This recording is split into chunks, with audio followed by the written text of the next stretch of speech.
আরে দাদা, কি খবর? আপনাদের তো ঠিক চিনতে পারলাম না। আরে চেনা জানা তো হতেই থাকবে, বাদ দেন।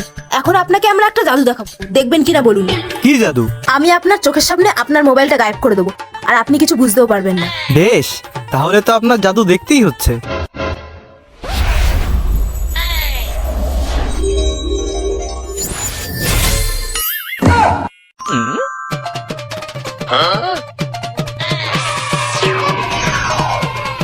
আরে বাহ, আপনি তো সত্যিই আমার ফোন গায়েব করে দিলেন।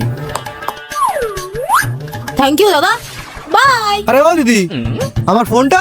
সে তো আমার জাদুতে গায়েব হয়ে গেছে, ওটা আর ফেরত আনা যাবে না। ও, এই ব্যাপার। তাহলে দিদি, একটা জাদু আমার তরফ থেকে আপনাদের জন্য। আচ্ছা, তো তুই এখন আমাদের জাদু দেখাবি, বল কি জাদু? কিন্তু জলদি, হ্যাঁ, আমাদের এখনো অনেককে জাদু দেখাতে হবে। আচ্ছা, তো দিদি, আমি আমার এই গামছাটা এখান থেকে তোলার সাথে সাথে এই গামছার নিচে আমার ফোন, আপনাদের দুজনের ফোন, ক্যাশ, জুয়েলারি সব চলে আসবে। তাই চল সরিয়ে দেখা তোর গামছা। হ্যাঁ।